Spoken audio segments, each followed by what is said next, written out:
Assembly ఎన్నికల్లో సంగారెడ్డి నుంచి పోటీ చేసి ఓటమి చవిచూసిన మాజీ MLA TPCC working president Jaggareddy కీలక వ్యాఖ్యలు చేశారు. తాను సంగారెడ్డి నుంచి 5 సార్లు పోటీ చేశానని 3 సార్లు ప్రజలు తనను ఆశీర్వదించారని గుర్తు చేశారు. ఇటీవల జరిగిన అసెంబ్లీ ఎన్నికల్లో తన ఓటమిపై స్పందిస్తూ ఓటమి తనకు ఎన్నో గుణపాఠాలు నేర్పిందన్నారు. బలవంతుడు ఏదో ఒకరోజు బలహీనుడు కాక తప్పదని చెప్పారు. రాష్ట్రంలో కాంగ్రెస్ పార్టీని అధికారంలోకి తీసుకొచ్చినందుకు ప్రజలకు ధన్యవాదాలు తెలిపారు. రానున్న 5 ఏళ్లు ఏఐసీసీ మాజీ అధ్యక్షురాలు సోనియా గాంధీ, కాంగ్రెస్ అగ్రనేత రాహుల్ గాంధీ, ముఖ్యమంత్రి రేవంత్ రెడ్డి నాయకత్వంలో రాష్ట్ర అభివృద్ధి కోసం పనిచేస్తానని స్పష్టం చేశారు. ఒక నాయకుడి ఓటమి పరిపాలనలో ఉన్న లోపాలను సమీక్షించుకొని భవిష్యత్తులో విజయాలు సాధించడానికి ముందడుగు వేసేందుకు దోహదపడుతుందన్నారు. పివి నరసింహారావు కాంగ్రెస్ వాది అని మాజీ మంత్రి హరీష్ రావు అసెంబ్లీలో ప్రేమ వలకపోసి మాట్లాడడం ఆశ్చర్యంగా ఉందని కాంగ్రెస్ ఎమ్మెల్సీ జీవన్ రెడ్డి అన్నారు. పివి సీఎంగా పనిచేశారని, ఆయన ఏ పదవి చేపట్టినా ఆ పదవికి వన్నె తెచ్చారని అన్నారు. ఉద్యమ పార్టీ అని చెప్పుకునే బీఆర్ఎస్ నేతలు ఏపీ అక్రమంగా నీటిని తరలించుకుపోతున్నా మౌనంగా ఉన్నారని జీవన్ రెడ్డి విమర్శించారు. భద్రాచలంకు చెందిన 7 మండలాలు కోల్పోయాయని, స్వార్థపూరిత రాజకీయాల కోసం ఇప్పుడు బీఆర్ఎస్ నేతలు ఈ విధంగా మాట్లాడుతున్నారని అన్నారు. ప్రాంతం యొక్క హక్కులను కోల్పోవడం జరిగిందో నదీ జలాల వినియోగానికి సంబంధించి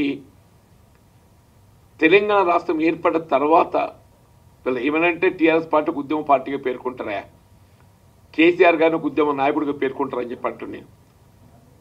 మరి నిజంగానే మీరు ఒక ఉద్యమ పార్టీ ఉద్యమ నాయకుడిగా మీరు భావిస్తే ఇలా తెలంగాణ రాష్ట్ర ఏర్పడ్డ తదుపరి ఒక ముఖ్యమంత్రి ఏదైతుందో తెలంగాణ హక్కులో పరిరక్షించలేకపోయింది మీరని చెప్పి అంటున్నా.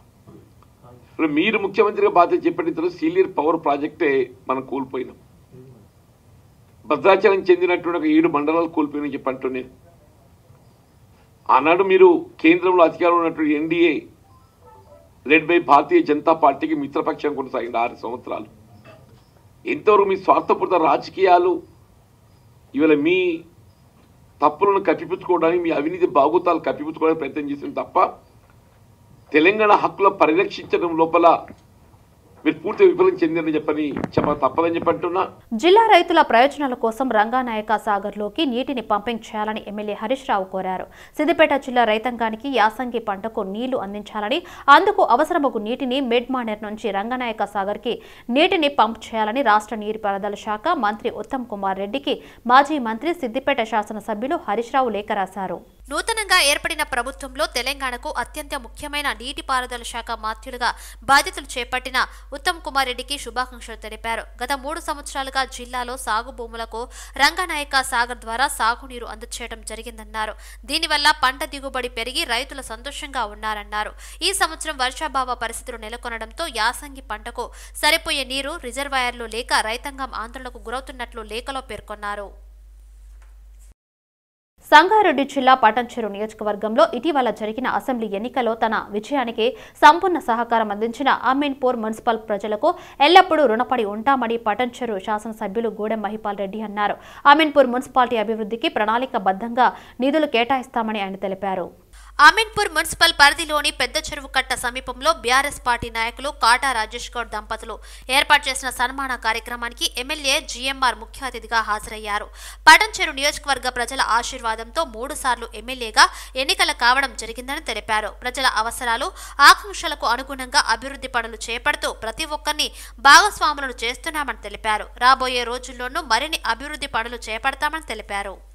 ఈరోజు అమీన్పూర్ మున్సిపల్ పరిధిలో కట్టమైసమ్మ అమ్మవారి ఆవరణంలో రాజేష్ గౌడ్ వారి దంపతులు సునీత ఆధ్వర్యంలో మమ్మల్ని ఆహ్వానించి సన్మానించినందుకు వారికి ప్రత్యేకంగా ధన్యవాదాలు తెలియజేస్తా ఉన్నా. అలాగే Pandurangareddy chairman Ameenpur municipal, Narasimhagoud Ameenpur municipal vice chairman, వేదిక పైన ఆశీర్లైన స్థానిక కౌన్సిలర్ అందరికీ పేరు పేరున, వేదిక పైన ఆశీర్లైన పెద్దలందరికీ, ఈ సభలో ఆశీర్లైన మహిళా సోదరులకు, పత్రికా సోదరులకు, గ్రామ పెద్దలందరికీ పేరు పేరున ధన్యవాదాలు తెలియజేస్తా ఉన్నా. నరసింహగౌడు ఆయన పాండురంగారెడ్డి అన్ని విషయాలు చెప్పడం జరిగింది. మేమేం చెప్పేదేం లేదు. మొట్టమొదలు మీ అందరికీ నేను ఈ 2 నెలలు కష్టపడి మాకు గెలుపుకు మీరందరూ కష్టపడ్డందుకు అమీన్పూర్ మున్సిపల్ ప్రజల తరఫున మీ అందరికీ శిరసు వంచి అమ్మవారి ఆధ్వర్యంలో శిరసు వంచి నమస్కరించుకుంటూ ధన్యవాదాలు తెలియజేస్తా ఉన్నాం.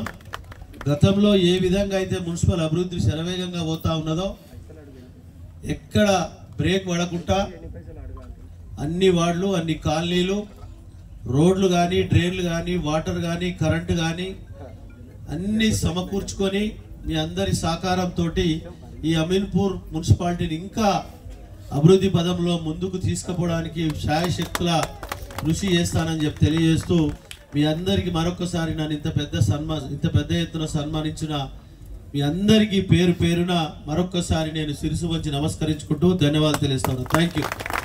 శబరిమల వెళ్లే అయ్యప్ప స్వాములకు సదుపాయాల విషయంలో అక్కడి రాష్ట్ర ప్రభుత్వం తీరు వివాదాస్పదం కావడం చర్చనీయాంశంగా మారింది. ఈ నేపథ్యంలో కేంద్ర మంత్రి కిషన్ రెడ్డి జోక్యం తప్పలేదు. స్వాములకు ఇబ్బందులు కాకుండా చూడాలని ఆ రాష్ట్ర ముఖ్యమంత్రికి లేఖ కూడా రాయడం జరిగింది. అయితే ప్రతి ఏటా అయ్యప్ప స్వాములు వివిధ రాష్ట్రాల నుండి వస్తారని తెలిసిన సంగతి తగిన ఏర్పాట్లు చేయకపోవడమే అక్కడ అయ్యప్ప స్వాముల ఇబ్బందులకు కారణమన్న ఆరోపణలు వస్తున్న నేపథ్యంలో మరిన్ని వివరాలు మా బ్యూరో చీఫ్ శ్రీనివాస్ అందిస్తారు.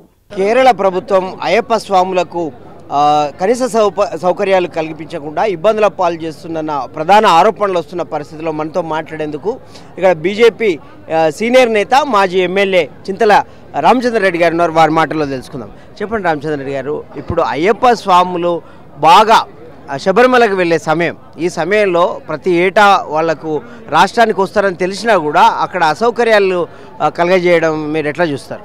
ఒకటి, పెరుమాళ్ళని ఆరాధించినటువంటి వాళ్ళు, పెరుమాళ్ళంటే నమ్మకం లేనటువంటి వాళ్ళు ఈనాడు అక్కడ అధికారంలో ఉన్నారు. కాబట్టి లక్షల సంఖ్యలో వచ్చేటటువంటి భక్తులకు ప్రతి సంవత్సరం పెరుగుతూనే ఉన్నారు. ఈ సమయంలో వస్తారని తెలుసుండి కూడా ప్రభుత్వం నిమ్మకు నీరెత్తినట్టు ఉండడము, సౌకర్యాలు కల్పించకుండా కనీసం మంచినీళ్ళ వ్యవస్థ కానీ పోలీసు లా అండ్ ఆర్డర్ వ్యవస్థ కానీ ఈ రెండు వాళ్ళ చేతిలో ఉండేటటువంటి అన్నదానాలు, భక్తులు ఎంతోమంది అన్నదానాలు చేస్తారు అక్కడ వండి, దాని గురించి కాదు. మంచినీళ్ళ వ్యవస్థ కానీ లా అండ్ ఆర్డర్ వ్యవస్థ కానీ భక్తులు పెరుమాళ్ళను సేవించుకునేటటువంటి విషయంలో కానీ ఇలాంటి వాటన్నిటి కూడా ఈనాడు ప్రతిరోజు కూడా తిరుపతికి 1,00,000 మంది భక్తులు వచ్చి సేవించుకుంటారు. అక్కడ ఎలాంటి అసౌకర్యం కలుగుతుందో అక్కడ అన్ని ఏర్పాట్లు ఉన్నాయి. ఎందుకు వీళ్ళు ఇక్కడ చేయలేకపోతున్నారు అనేదే ఈనాడు ఒక క్వశ్చన్ మార్క్. కాబట్టి వెంటనే భక్తులకు సరైన గతంలో తెలంగాణ ప్రభుత్వం అక్కడ మన అయ్యప్ప స్వాములకు ఇక్కడ నుంచి వెళ్ళే అయ్యప్ప స్వాములకు ఏర్పాటు చేస్తాం, ఒక భవన్ కట్టిస్తామన్నారు. అప్పుడు అక్కడి సీఎం పినరాయి విజయన్తో కూడా చర్చలు జరిగాయి, భేటీ అయ్యారు. ఆ తర్వాత అది పక్కదారి అంటే మళ్ళీ దాన్ని పట్టించుకున్నట్లు కనిపించట్లేదు. దాన్ని ఎట్లా చూస్తారు? ఇప్పుడు అక్కడ హాల్ కట్టామా లేకుంటే సత్రం కట్టామా ఏం కట్టినామనేది కాదు, లక్షల సంఖ్యలో వచ్చేటటువంటి భక్తులకు కావాల్సినటువంటి వసతులు ఈనాడు అక్కడ కల్పించాలి. వస్తారని తెలిసిండి కూడా వాళ్ళు చేతులు ఎత్తేయడం ఎంతవరకు సమంజసం అనేదే ఈనాడు ప్రశ్నార్థకం. సమాజం మీద, ధర్మం మీద అక్కడున్న ప్రభుత్వానికి ఏమాత్రము ఎంత నమ్మకం ఉందో ఈనాడు తెలుస్తుంది. కాబట్టి దీన్ని ఆ ప్రభుత్వం వెంటనే తగు చర్యలు తీసుకోవాలి. భక్తులకు అందరికీ దర్శనాలు అయ్యేటట్టు, లేట్ అయినా ఆలస్యమైనా ఎక్కువ మంది భక్తులు వచ్చినా ఆలస్యం జరుగుతుంది. కానీ దానికి సరైనటువంటి వ్యవస్థ ఏర్పాటు చేసి భక్తులకు దర్శనార్థం కల్పించి, దర్శనాలు కల్పించి వాళ్ళని మళ్ళీ ఎలాంటి అసౌకర్యం లేకుండా సౌకర్యంగా వాళ్ళందరినీ వాళ్ళ రెస్పెక్టెడ్ ప్లేస్కు పంపించాలని చెప్పని భారతీయ జనతా పార్టీ డిమాండ్ చేస్తుంది. పదే పదే సెక్యులరిజంని వల్ల వేసే కమ్యూనిస్టు పాలకులు అక్కడ అన్ని ధర్మాల కార్యక్రమాలకు ఇదే వైఖరి అవలంబిస్తున్నారా? కేవలం అయ్యప్ప స్వాముల విషయంలోనే ఇట్లా నిర్లక్ష్యం ఎదురవుతుందా? ఒక్కటి, స్వీయ ఆరాధన సర్వ ఆదరణ అనేటటువంటి ఆలోచన ఏ ప్రభుత్వానికైనా ఉండాలి. ఆ ప్రభుత్వం మరి అయ్యప్ప భక్తులకు ఏ రకంగా ఈనాడు మీడియా ద్వారానే ఎంతమంది లక్షల మంది భక్తులకు ఎంత అసౌకర్యంగా ఉందో మన కళ్ళకు కొట్టొచ్చినట్టు కనిపిస్తుంది ఈనాడు. కాబట్టి దీని మీద వెంటనే ఇప్పుడే కాదు, జనవరి 14 వరకు జ్యోతిని సేవించుకునేటటువంటి వచ్చేటటువంటి భక్తులకు ఇప్పటి నుంచే ప్రణాళిక రూపకల్పన చేసి అన్ని వసతులు కల్పించాలని చెప్పని భారతీయ జనతా పార్టీ రాష్ట్ర పార్టీ తరఫున డిమాండ్ చేస్తున్నాను. అంటే ఆ స్వాములుగా మీకున్న అనుభవాలు ఏంటి ఈ శబరిమల విషయంలో, గతంలో కావచ్చు, ఇప్పుడు వస్తున్న వార్తల విషయంలో కావచ్చు? సమయం ఇప్పుడు నేను ఏవాటి 17వ సంవత్సరం. ఫస్ట్ మేము కన్యాస్వామి కత్తిస్వామి ఉన్నప్పుడు చాలా అక్కడ ఎంత మంచిగా మర్యాద స్వాములకు ఉన్నానంటే చాలా దూరంగా వచ్చారని చాలా మర్యాద ఇస్తున్నారు. ఇప్పుడైతే మొన్న చూస్తున్నాము సామాన్లు తొక్కుతున్నారు, దొబ్బుతున్నారు. అక్కడ సవ్యత లేదు. చాలామంది మా వాళ్ళు వెళ్ళి పంబ నుంచి రిటర్న్ తిరిగి రావడం జరిగింది.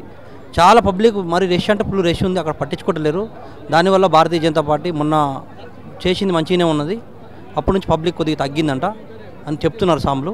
మరి 15వ తారీఖు వెళ్తున్నాం, వెళ్ళిన తర్వాత చూస్తాం. మీ అనుభవాలు ఏమైనా ఉన్నాయా? సేమ్ సామిగా మా అనుభవాలు ఏముంటుంది. అయ్యప్ప దర్శనానికి వెళ్ళిన మొన్న లాస్ట్ టైం వెళ్ళినప్పుడు ఒక 4-5 days బ్యాక్ సాములు అసలు పంబ నుంచే అయ్యప్పని పంబల్నే కన్యమల గణపతి కానీ ఇడుములు అప్పచెప్పుకొని అక్కడి నుంచి రిటర్న్ రావడం జరిగింది. అలాంటిది రాకుండా చూడాలని కొంచెం మన కేరళ గవర్నమెంట్ వాళ్ళు కేర్ తీసుకొని అయ్యప్పల్ని వసతులు కల్పించాలని నా మనవి. ఇది మొత్తం మీద కేరళకు లోని శబరిమలకు వివిధ రాష్ట్రాల నుంచి భక్తులు వస్తున్న నేపథ్యంలో అక్కడ ప్రభుత్వ తీరు వివాదాస్పదం అవుతున్నది. ఈ వివాదాస్పదం కాకుండా ఇప్పటికైనా స్పందించి అయ్యప్పలకు అక్కడికి వచ్చే శబరిమలకు వచ్చే అయ్యప్పలకు సదుపాయాలు ఏర్పాటు చేయాలన్న డిమాండ్ వినిపిస్తుంది అన్ని వైపులా, అటు స్వాముల నుంచి కావచ్చు, అటు బీజేపీ పార్టీ నుంచి కావచ్చు.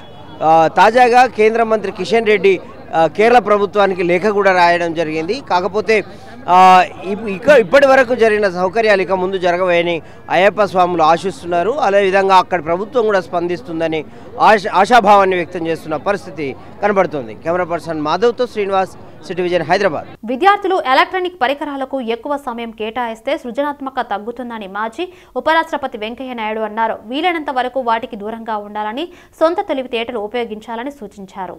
హైదరాబాద్లోని గచ్చిబౌలి స్టేడియంలో రేసో ఫెస్ట్ 2023 పేరిట ఏర్పాటు చేసిన రేసోనెన్స్ కాలేజ్ ఫెస్టివల్లో ఆయన ముఖ్య అతిథిగా హాజరై ప్రసంగించారు. మనిషి ఎంత ఎత్తుకు ఎదిగినా మాతృభాషను, జన్మభూమిని మర్చిపోకూడదని, విద్యార్థులు క్రమశిక్షణ, సమయపాలన పాటించాలని, నేర్చుకోవాలనే తపన ప్రతి విద్యార్థిలో ఉండాలని విద్యార్థులకు వెంకయ్య నాయుడు సూచించారు.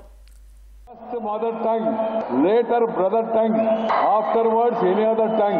Whatever language you want to learn as many languages as possible. కానీ అసలు భాష అమ్మ భాష, ఆ అమ్మ భాషను మనం ఎవరు కూడా మర్చిపోకూడదు. కన్న తల్లిని, జన్మభూమిని, మాతృభాషను, మాతృదేశాన్ని పాఠాలు చెప్పిన ఉపాధ్యాయుడిని ఎవడు మర్చిపోకూడదు. మర్చిపోయిన వాడు మానవుడే కాదు.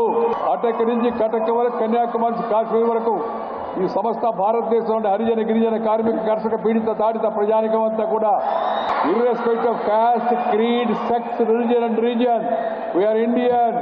We must remember that first we are Indians. With the advent of new technology, the children are getting used to more and more the electronic gadgets.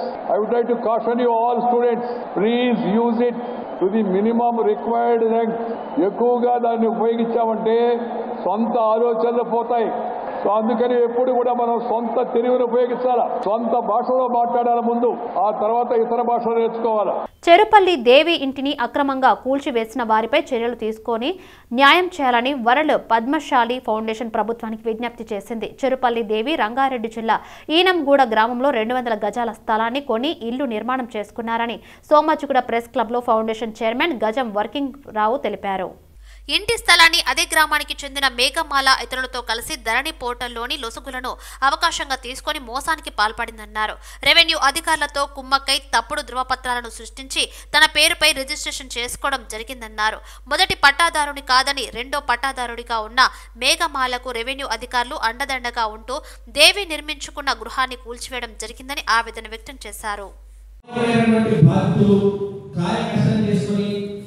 రూపాయి జమ చేసుకుని ఏదైతే ఈ ప్లాట్ కొనుక్కొని దాన్ని అప్పుడు ఏం కట్టుకోలేక ఉండని ఏనాటికన్నా ఇది రేపు ఇవ్వకపోతుందా లేదా మేము ఇల్లు కట్టుకోలేకపోతామా అని వదిలేసుకున్న పాపానికి వాళ్ళ ప్లాట్లను గుంజుకొని మరి వీళ్ళు అనుభవిస్తున్నారు కనుక ఇవన్నింటినీ పరిశీలించి ఏదైతే ముఖ్యంగా చెరుపల్లి జ్యోతి సదా మహేశ్వర ఆయనకి సంబంధించిన ప్లాట్ అయితే ఉన్నదో ఆ ఇల్లు అయితే కూలగొట్టిండ్రో మరి ఆ ఇంటిని కూలగొట్టి వాళ్ళ తీవ్రని వేదనకు చేసిండ్రు.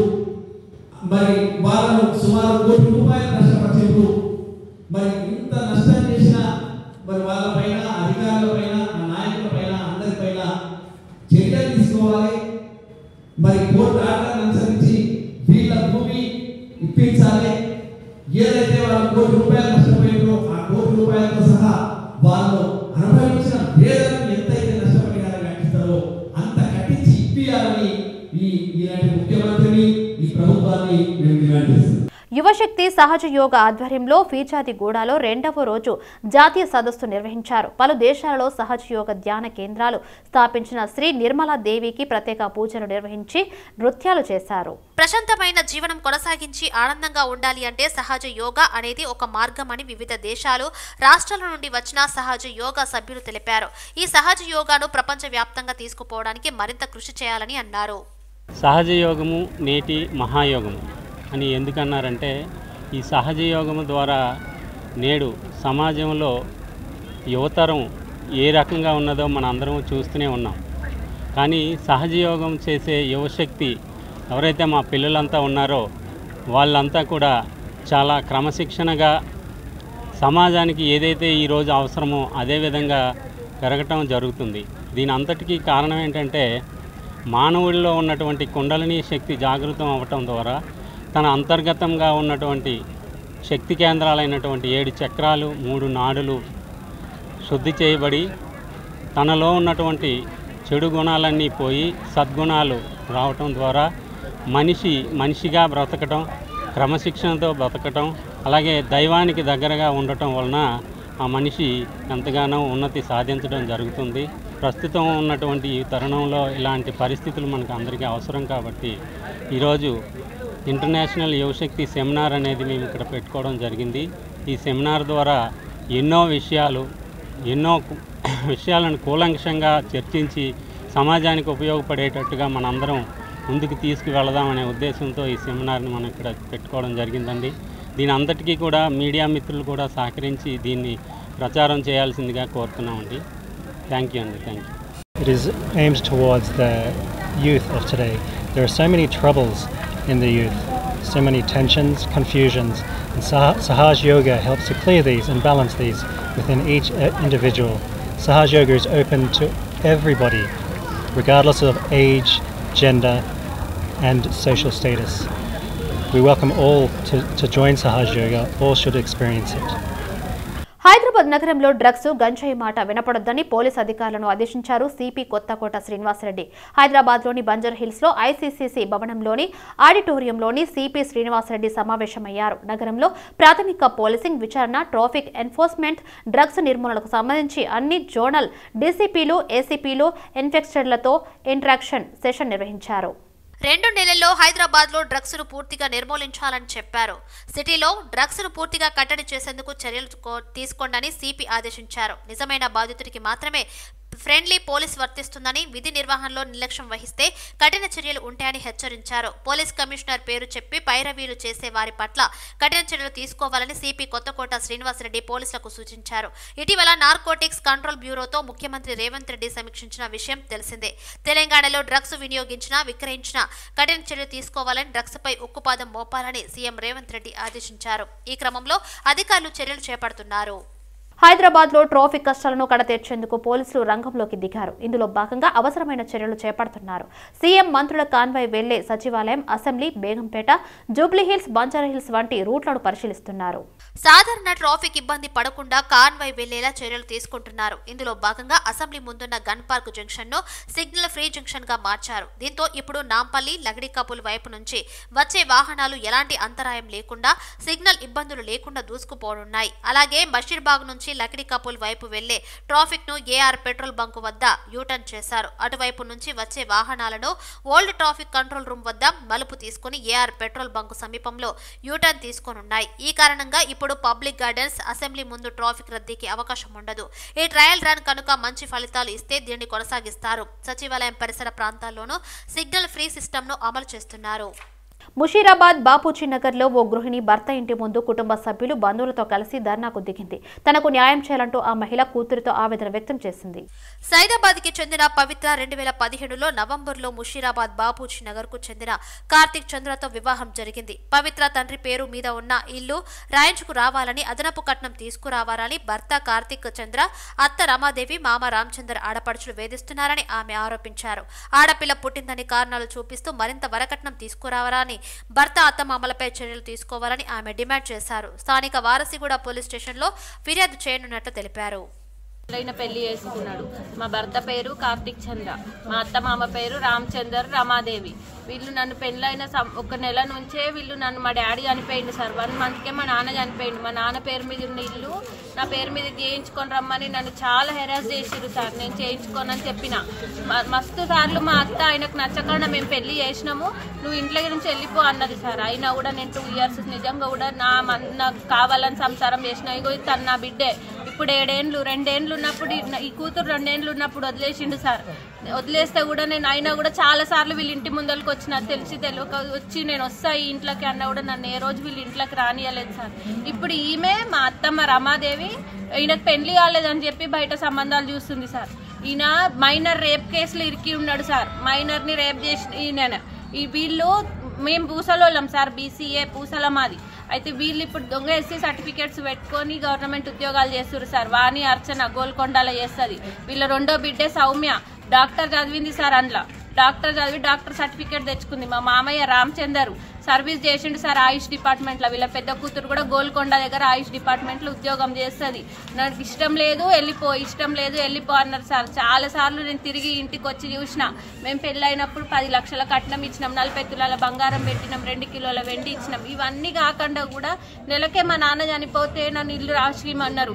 ఈ ఇల్లు కట్టేటప్పుడు సార్ నన్ను 30 లక్షలు మా మామ దగ్గరికి వెళ్ళి తెమ్మన్నారు. నేను తేలే అనేసి అనగానే నా 2 ఆడపడుచులు, మా ఆయన, అత్త, మామ ముగ్గురు నన్ను చాలా కొట్టిరు సార్. అయినా కూడా నేను ఇదే ఇంట్లో ఉన్నా.